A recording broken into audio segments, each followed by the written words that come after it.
Tuhan sertamu. Dan sertamu juga.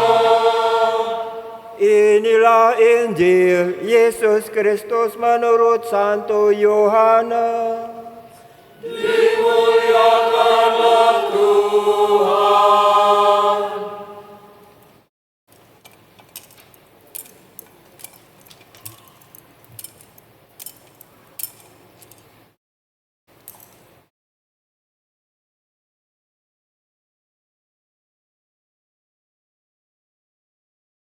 Dalam amanat perpisahannya, Yesus berkata kepada murid-muridnya, "Jika penolong yang akan aku utus dari Bapa datang, yaitu Roh kebenaran yang keluar dari Bapa, ia akan bersaksi tentang aku.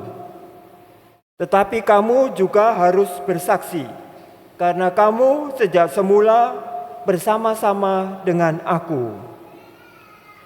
Masih banyak hal yang harus aku katakan kepadamu, tetapi sekarang kamu belum dapat menanggungnya. Tetapi apabila Roh kebenaran itu datang, ia akan memimpin kamu ke dalam seluruh kebenaran. Sebab ia tidak akan berkata-kata dari dirinya sendiri, tetapi segala sesuatu yang didengarnya, itulah yang akan dikatakannya. Dan ia akan memberitakan kepadamu hal-hal yang akan datang. Ia akan memuliakan aku, sebab ia akan memberitakan kepadamu apa yang dia terima dari aku. Segala sesuatu yang Bapa miliki adalah milikku. Sebab itu aku berkata, ia akan memberitakan kepadamu apa yang dia terima dari aku." Demikianlah Injil Tuhan. Terpujilah Kristus.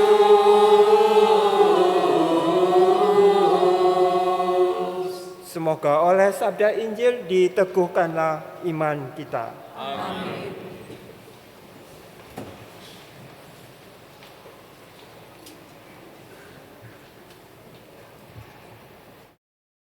Kita tahu kitab suci kita ada perjanjian lama, ada 45 kitab perjanjian lama. Dan kemudian ada 4 Injil yang termasuk perjanjian baru. Perjanjian baru, kitab 4 Injil karangan Matius, Markus, Lukas, dan Yohanes. Lalu ada kisah para rasul. Kisah para rasul dan kemudian surat-surat pastoral. Umumnya dari Paulus, dari Yohanes, dari Yakobus Alfeus, dari Yudas, dari Petrus, dan dari Yohanes juga ada surat. Ditutup dengan Wahyu. Itu perjanjian baru.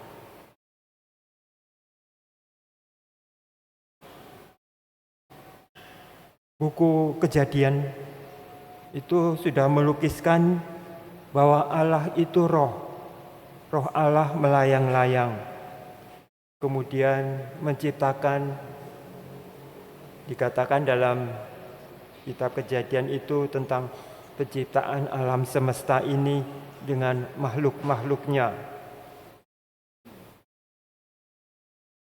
Manusia kemudian diciptakan terakhir. Dan kemudian Allah itu melihat semuanya itu baik adanya. Roh Allah yang menciptakan semuanya itu. Dan perjanjian lama itu mengisahkan, disebut perjanjian karena di situ ada janji Allah bagi manusia. Janji Allah bagi manusia untuk memberikan keselamatan bagi orang yang percaya dan taat kepada apa yang dikehendaki Allah. Kita lalu mengenal juga perjalanan umat Israel dibebaskan dari tanah Mesir. Di Gunung Sinai itu Allah memberikan 10 perintah Allah supaya manusia ikut berjuang mengalahkan kejahatan dengan pertama-tama mengasihi Allah. Kasihilah Tuhan Allahmu dengan segenap hatimu.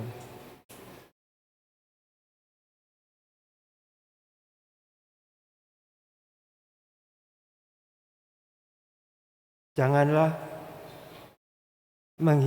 menghinakan nama Allah. Jangan menyebut nama Allah tidak dengan hormat.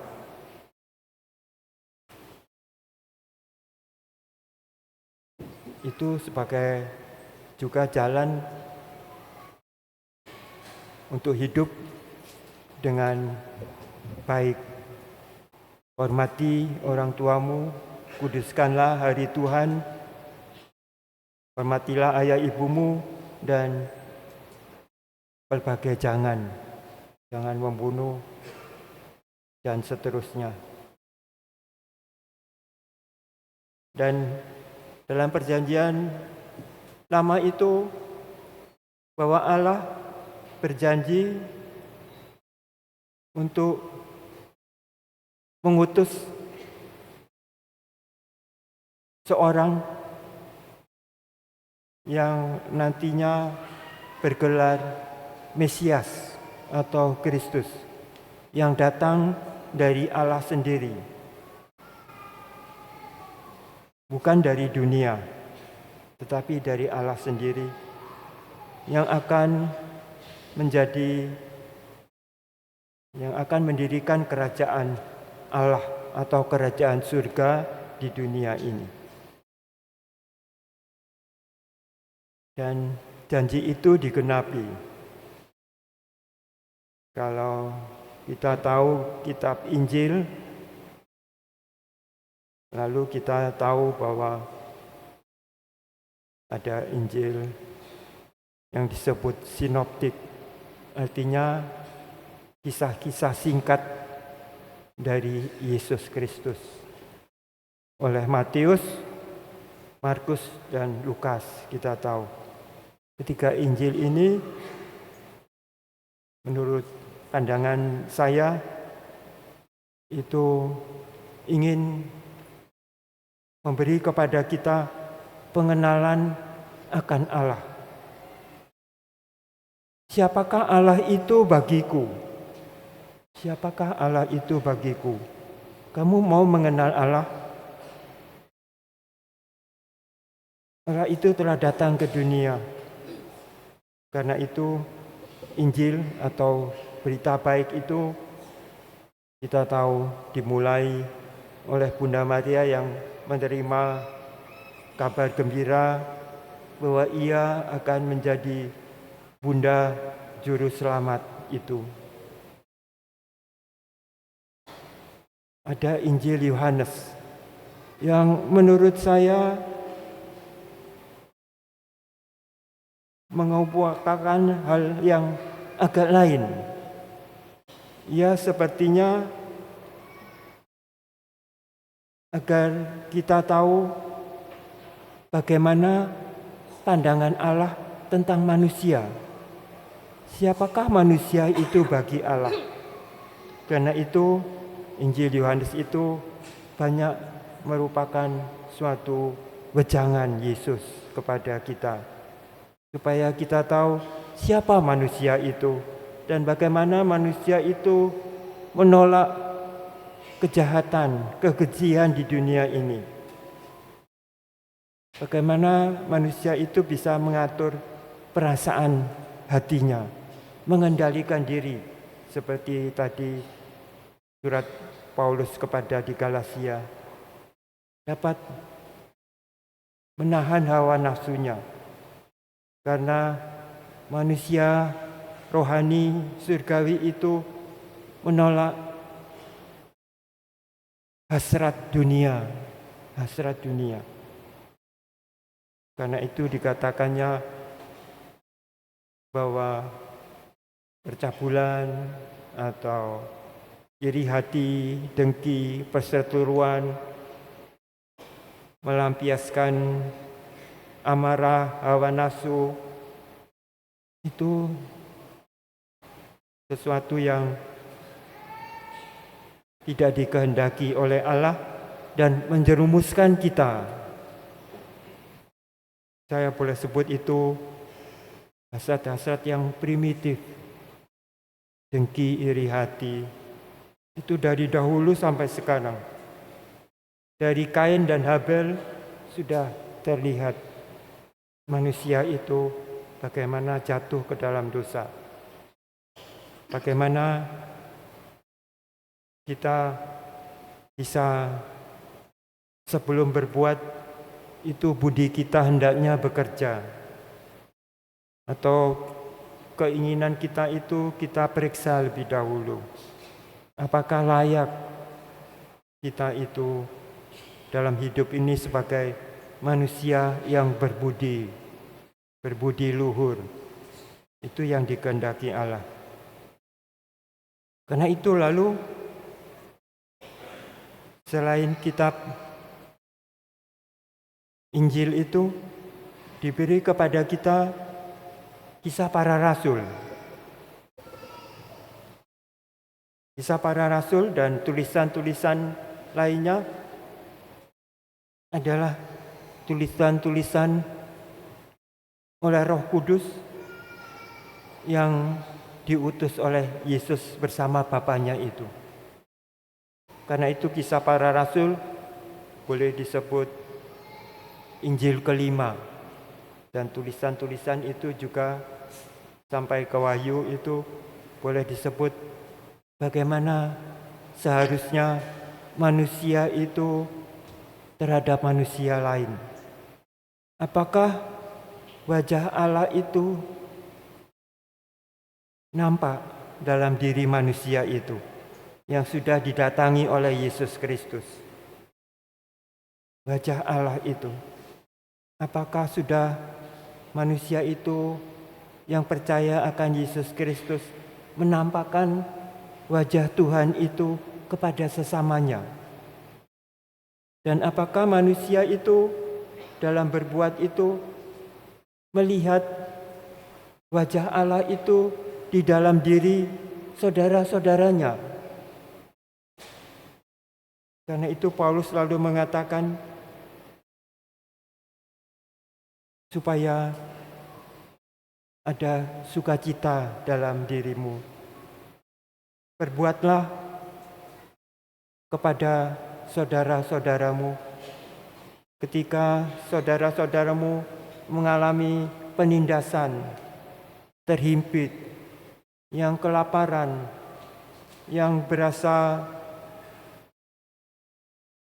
putus asa, yang berduka cita karena tidak berdaya apa-apa, yang lumpuh, yang sakit, yang buta, bukan hanya lahiriah, tetapi yang hatinya tidak bisa lepas dari ketertindasan orang-orang dunia ini. Siapa yang bisa melihat itu? Wajah Allah yang merana. Yesus Kristus kita tahu disiksa, dianiaya, ditolak, hendak dibunuh. Dan mereka dengan kata-kata kasar berteriak, salibkan dia. Pontius Pilatus sendiri berkata, aku tidak menemukan kesalahan. Tetapi orang yang sudah berniat untuk membunuh Yesus Kristus itu bersuara dengan lantang, tidak menjaga bibirnya, mulutnya, berbicara asal menyenangkan hatinya.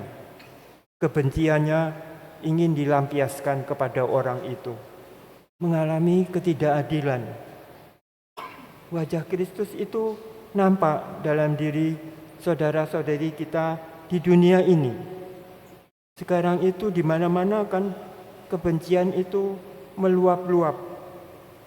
Kekuasaan dunia ini dinampakkan oleh orang-orang yang haus akan kekuasaan itu dan melampiaskannya kepada orang-orang yang lemah. Peperangan itu selalu menghancurkan.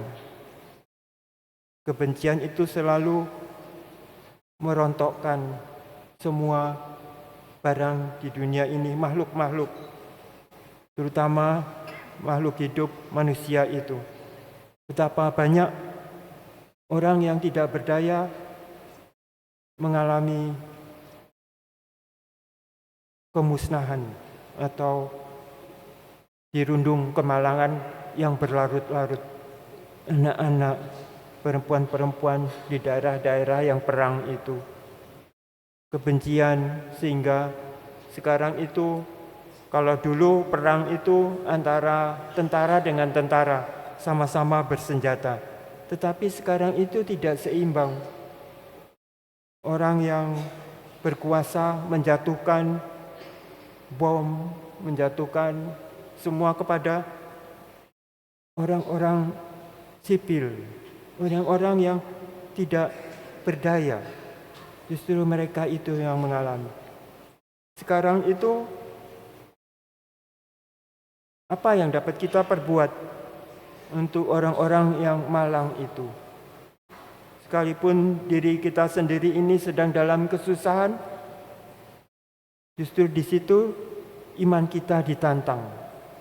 Iman kita ditantang untuk memperlihatkan wajah Tuhan itu di dunia yang terkoyak oleh ambisi manusia. Lalu disitulah Roh Kudus itu datang. Dia memberi karunia-karunia kepada orang-orang yang percaya akan Kristus itu.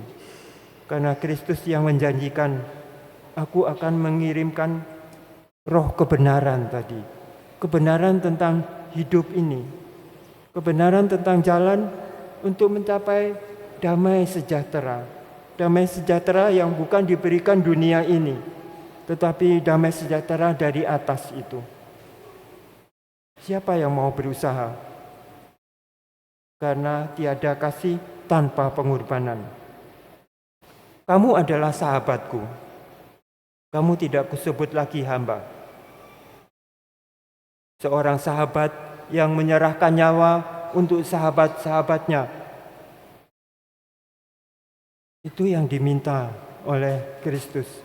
Karena dia menjalankannya. Karena itu, lalu kita tahu apa artinya Roh Kudus itu. Roh Allah yang bekerja di dalam hati manusia. Dan ketika orang menuruti perintah Yesus Kristus yang datang dari atas itu, yang diutus Bapanya, lalu orang akan dipenuhi oleh Roh Kudus itu. Dia tahu apa yang harus diperbuat di dunia ini untuk memperoleh damai yang sejati, membawa kerukunan dan persahabatan,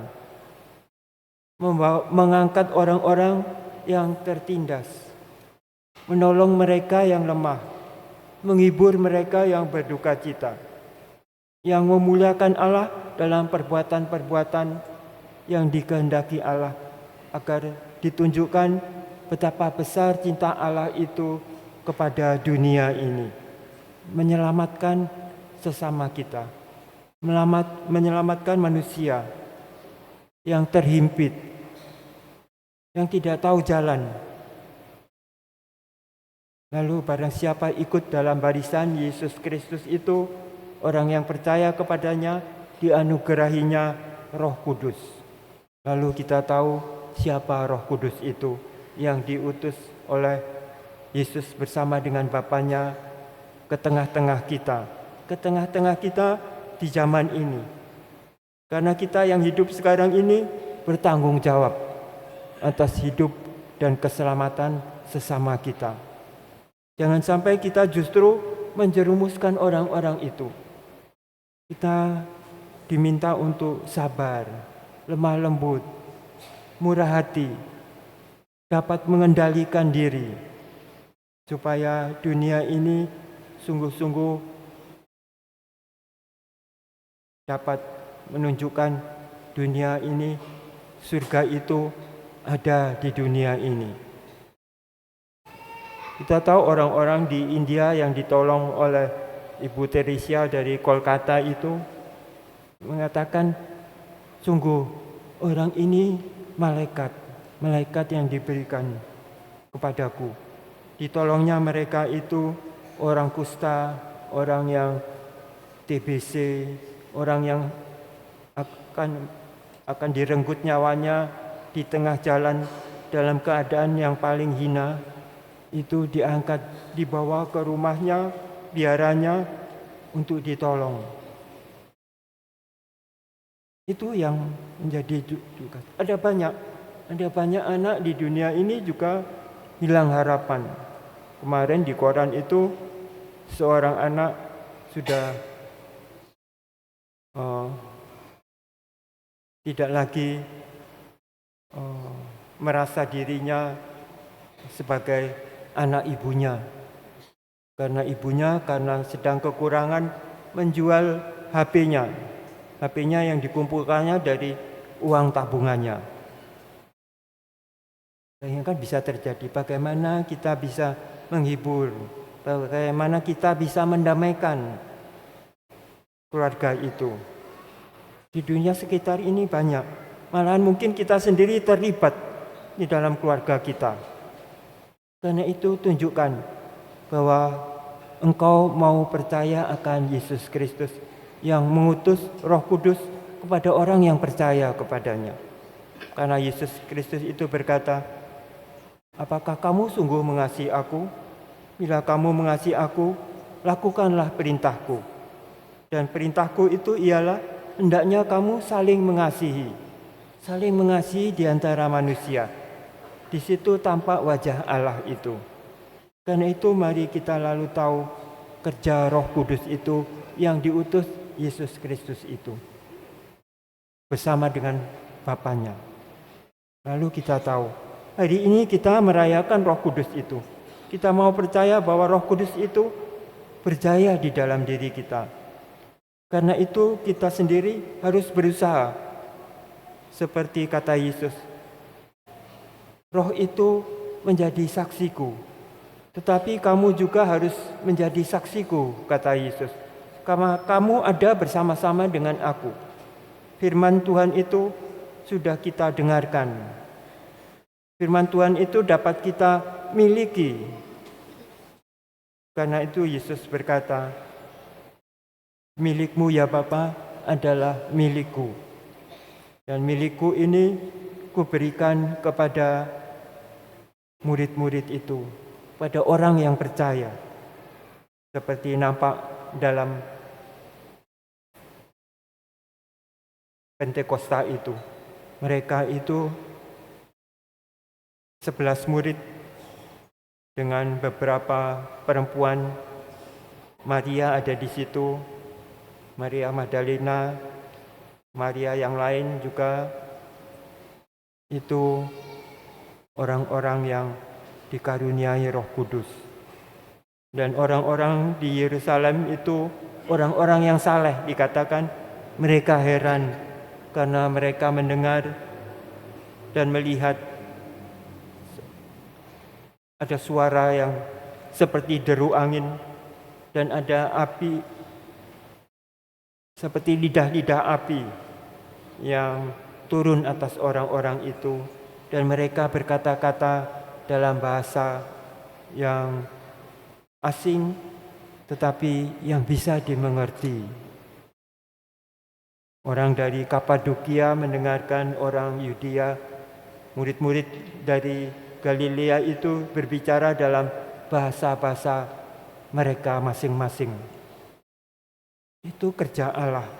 Karena itu hendaknya kita percaya kehendak Allah itu di dalam diri kita, supaya kita mempergunakan karunia-karunia yang diberikan Allah di dalam diri kita. Bila kamu menerima talenta yang dipinjamkan kepadamu, pergandakanlah talenta itu. Seperti perumpamaan yang menggandakan 10 talenta akan mendapatkan talenta yang lebih banyak lagi. Kita itu harus mengarahkan hidup kita supaya surga itu terjadi di bumi itu. Surga itu bukan tempat, tetapi surga itu suasana hati. Janganlah kita menciptakan justru neraka di dunia ini.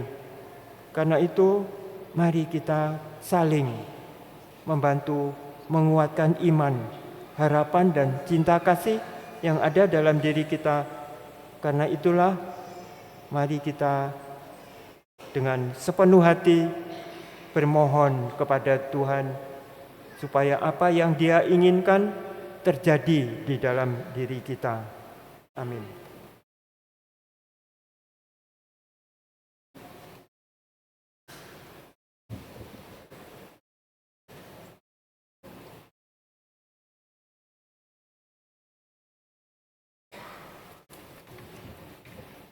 Firman Tuhan itu sungguh kuat. Karena itu mari kita panjatkan doa kepadanya agar firman-Nya bertumbuh dan berkembang dalam diri kita.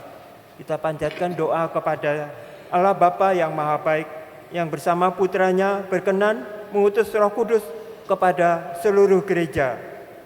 Marilah kita bersyukur kepada Bapa dan berdoa.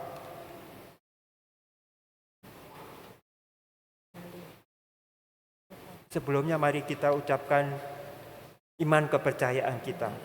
Aku percaya akan Allah, Bapa yang Maha Kuasa, pencipta langit dan bumi, dan akan Yesus Kristus Putranya yang tunggal Tuhan kita, yang dikandung dari Roh Kudus, dilahirkan oleh perawan Maria, yang menderita sengsara dalam pemberitaan